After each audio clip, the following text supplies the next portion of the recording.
Bienvenidos a este tutorial en el cual vamos a ver cómo crear nuevos procesos. Antes de arrancar, voy a hablar un poco sobre cuál es la necesidad de crear nuevos procesos.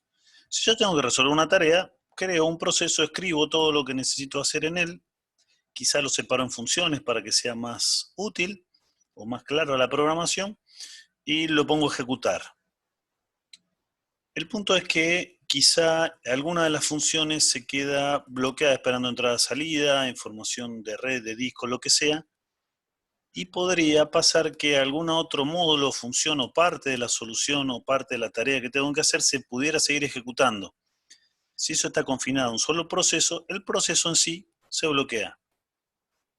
Si yo de alguna manera quisiera ganar en velocidad o en tiempo de procesamiento, lo que puedo hacer es separar mi tarea en pequeñas subtareas y cada una invocarla como un nuevo proceso, de manera que si alguna se queda bloqueada, alguna otra podría seguir haciendo sus cálculos.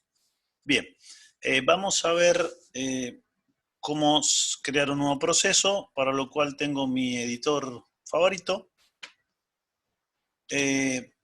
Voy a utilizar el lenguaje C para hacer estos pequeños ejemplos. Bueno, lo primero que hago es incluir un par de librerías que necesito para compilar en C. Creo una función main o punto de entrada y obviamente un return 0. El 0 es porque la definí main como entera.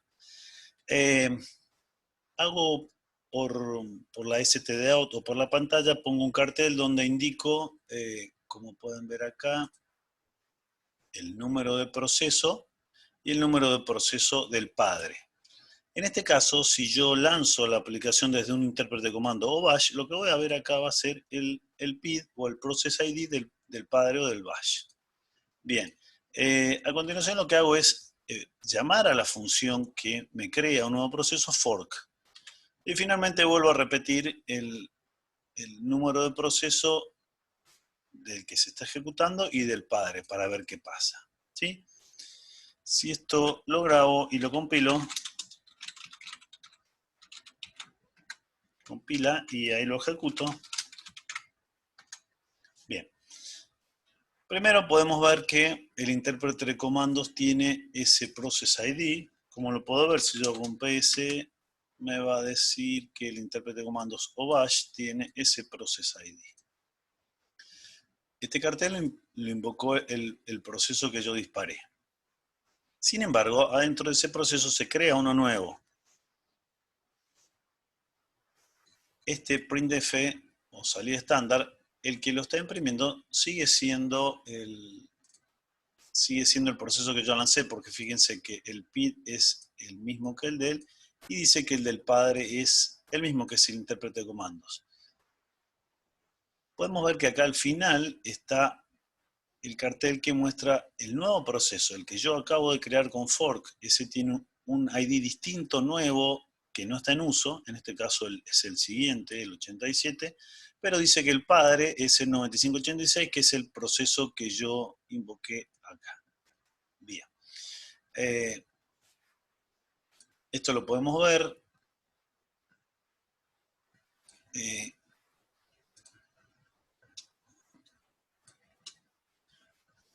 en estas diapositivas, ¿sí? Yo, una vez que lancé el proceso a ejecutarse, está corriendo modo usuario, donde tiene mi proceso un espacio de direcciones aislado del resto, tiene una pila de datos y el programa fuente. Acá hice una copia del programa fuente, más o menos como se vería. Por otro lado, en modo kernel, tengo el núcleo y tengo una tabla que controla todo el estado de los procesos, ¿sí?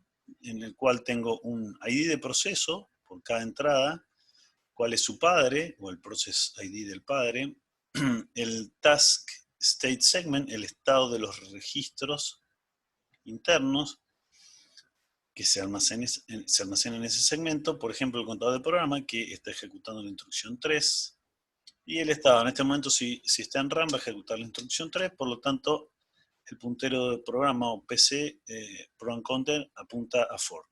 For lo que hace es una llamada a sistema. El núcleo comprende que tengo que crear un nuevo proceso. Lo que hace es agrega un elemento a la tabla diciendo que es un nuevo proceso, el 2 en este caso, donde el padre es el proceso 1, que es este, copia absolutamente todo el estado que tenía el proceso 1 en el 2, incluyendo el contador de programa, ¿sí? También. Y lo deja el proceso en estado listo.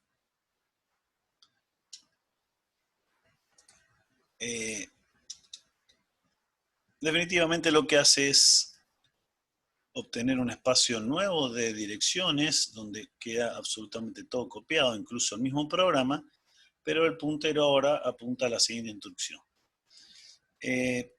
A medida que se sigue ejecutando el proceso 1, por ejemplo, va a cambiar a 4, va a ejecutar la instrucción printf, que es la primera que vimos. En algún momento le va a hacer CPU y va a cambiar de estado ready a running el proceso nuevo 2, y el contador del programa apunta a la instrucción 4, que es la que va a ejecutar. Por lo tanto, ahí nosotros pudimos ver que en definitiva se repitió de alguna manera el cartel, pero se repitió porque se ejecutó el printf, tanto en este código como en este otro código, que son de procesos distintos. Vamos a hacer una pequeña modificación al programa.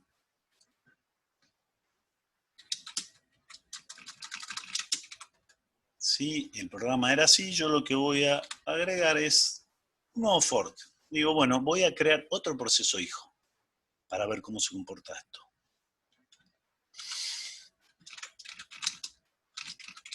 Lo compilo y lo ejecuto. Y se comporta algo distinto de lo que esperaba. ¿Sí? Muestra el bash como siempre. Ahora me pides uno nuevo, libre, en este caso el 709. Este mensaje lo muestra mi proceso porque me dice que es el 709 y su padre es el bash. Eso está bien. El siguiente me dice que es el 711 y su padre es el 709.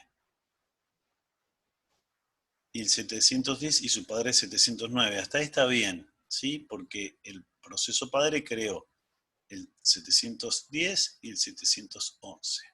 El tema es acá al final, ¿por qué aparece esto? Me dice que hay un proceso nuevo que es el 12, pero su padre es el 710, que no es mi proceso, que era el 709. Bien, a ver si lo explicamos con las diapositivas.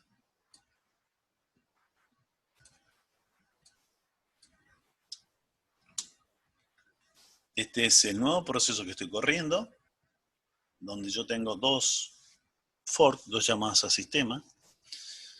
Tengo de nuevo la tabla PCB, donde tengo, en un momento se va a ejecutar la instrucción 3 y hace un fork. Esto es una llamada a sistema y el núcleo lo que hace es crear una entrada más a la tabla de procesos, donde dice el nuevo proceso es el 2 y su padre es el 1. Copia todo tal cual.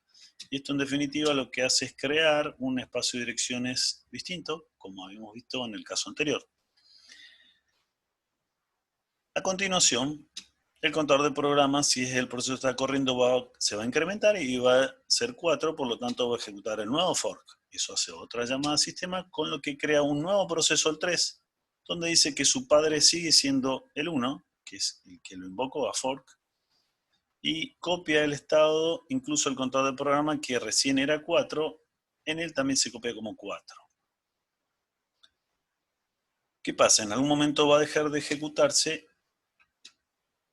Sí, ahí se ve, perdón, cómo se crea el nuevo espacio de direcciones. En algún momento va a dejar de ejecutarse el proceso 1 y, por ejemplo, el planificador va a elegir el proceso 2, con lo cual va a incrementar el contador del programa y el proceso 2 va a correr el segundo fork. Acuérdense que el programa, cuando se creó, el proceso 2, el contador de programa estaba donde había terminado el primer fork, por lo tanto, cuando se retome, va a hacerlo desde el segundo fork. Entonces, ejecuta el segundo fork, esa es una nueva llamada a sistema, y lo que hace es crear un proceso 4, pero ahora el padre es el proceso 2, no el 1, ¿sí? Porque él es el que genera un nuevo espacio de direcciones y el proceso 4 es copia del 2. Igualmente tiene el mismo contenido que el 3 y el 1, pero es su hijo, ¿sí? Los procesos son jerárquicos. En algún momento el contador de programa le va a dar, el planificador le va a dar ejecución al proceso 1, va a cambiar a 5, entonces va a ejecutar ese printf. El proceso 2 también va a ejecutar ese printf, de igual modo el 3, de igual modo el 4.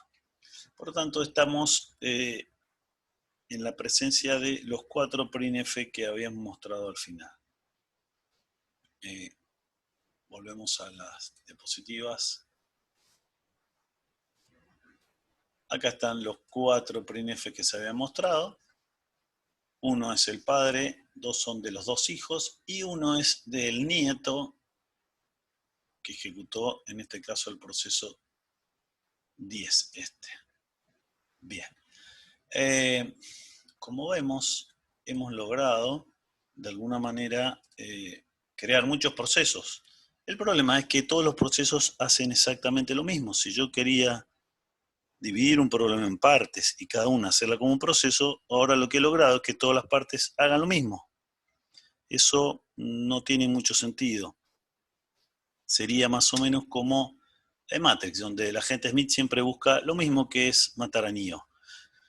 Lo que nosotros tenemos que ver ahora es cómo hacemos para que cada uno de estos hijos haga cosas distintas. Bien, hay 2 alternativas. Vamos a ver otro ejemplo en código.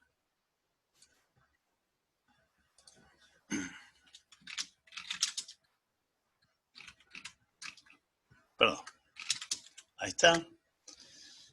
Ese es el escenario. Lo distinto acá es que for retorna un número, retorna un entero, que es el número de proceso que acaba de crear.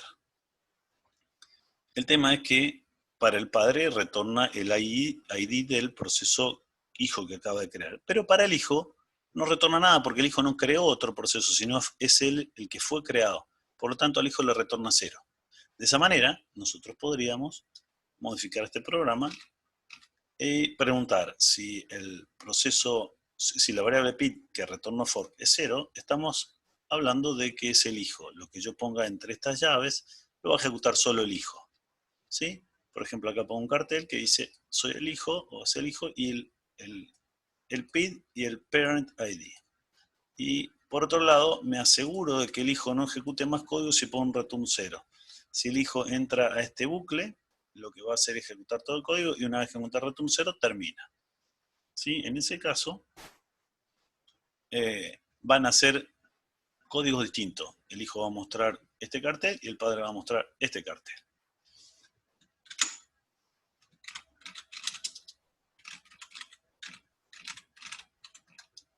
Si lo ejecuto,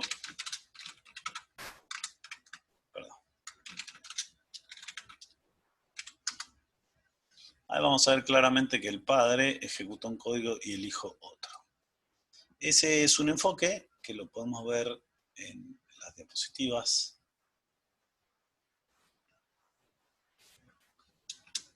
Yo tengo un código parecido a este, lanzo a correr mi proceso y pregunto si el PID es 0, haga algo, y si no, ejecuta otra cosa. La otra alternativa que yo tengo para que los hijos hagan cosas distintas es directamente cambiar el programa binario que está corriendo, o el código que está corriendo en el hijo. Eso lo logro hacer con la llamada sistema exec que tenemos acá. ¿Sí? Fíjense que si yo quisiera que tuvieran cosas totalmente distintas, con la aproximación de preguntar por el código de retorno de fork, el PID, yo debería en el código del padre escribir todo lo que quiero que haga el padre y todo lo que quiero que haga el hijo. Por lo tanto, este código sería bastante más grande. La aproximación nueva que estoy diciendo es que una vez que, una vez que yo ejecuto código distinto, al hijo le hago que ejecuta una llamada a sistemas exec y lo que hace es cambiar el binario o el código que se está ejecutando. ¿Cómo funciona esto? Bien, supongamos que tenemos este estado, el contador de programa está en 3, por lo tanto se ejecuta fork, como siempre, llamada a sistema, se crea un nuevo proceso donde su padre es el proceso que lo acaba de invocar, y se continúa, se crea un espacio de direcciones nuevo y continúa ejecutando, por ejemplo, el proceso 1. A lo cual el contador de programa va a cambiar a 4, el ID, el PID no va a ser 0, sino va a tener el ID del proceso hijo. Por lo tanto, no va a ejecutar este código, va a ir recién a ejecutar el código del else. Y ahí ejecutará lo que yo tenga pensado para el padre. En algún momento el hijo se va a ejecutar y el contador de programa apuntaba a 3. Va a ejecutar la siguiente instrucción, que es 4. ¿Sí? Y va a decir, sí, este código lo ejecuto porque el process ID de retorno es 0 para el hijo. El hijo, recuerden que no creó un nuevo proceso, por lo tanto va a ejecutar exec. Exec lo que hace es una llamada al sistema que lo que hace es reemplazar todo el código por uno nuevo. Recuerden, no cambia el proceso sigue siendo el mismo. El ID que tenía sigue siendo el mismo, que es P2 en este caso, y el padre sigue siendo el mismo, que es este. Lo único que cambia es el código o lo que se va a ejecutar. Y la otra característica muy importante es que una vez que yo cambio el código, lo que hago es, el contador del programa lo pongo en 1 y arranca por la primera instrucción de mi nuevo código. ¿Sí? Esto es lo que yo digo que se conoce como Alien o el séptimo pasajero, donde en el cuerpo de mi proceso toma vida uno nuevo, ¿sí? Sí, teniendo el mismo número de proceso, nada más que ejecuta cosas distintas.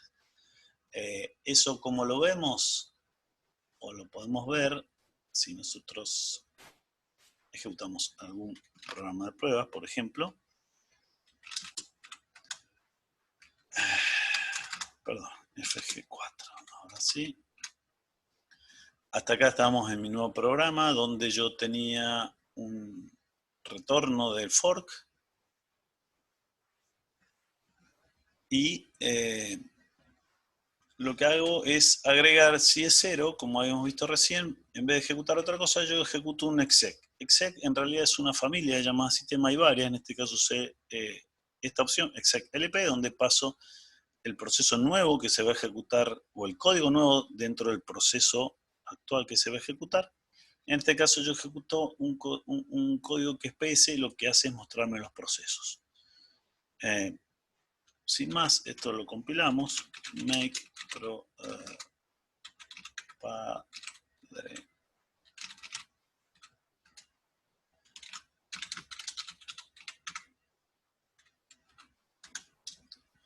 Fíjense que, a ver, vamos a ver qué hizo esto.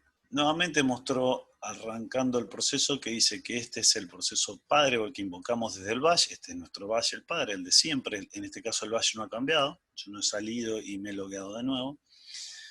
El padre entró por el else, entonces mostró un cartelito con lo mismo de siempre. Ese es su proceso y ese es el proceso padre, que es el bash. En tanto el hijo, si nosotros nos fijamos, lo que hizo fue mostrar la respuesta o la salida del comando ps-f, donde me está diciendo que este proceso, el ps-f, es el ID 388 y su padre es el 387, que en definitiva es mi proceso. Este es el padre, ¿sí? El proceso que yo invoqué desde el shell, este. ¿Se entiende? Cambió el cuerpo, pero sigue siendo el hijo. Lo vemos nuevamente.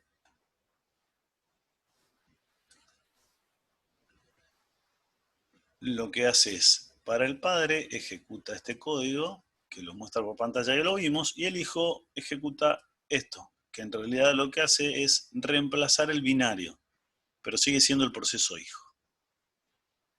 Bien.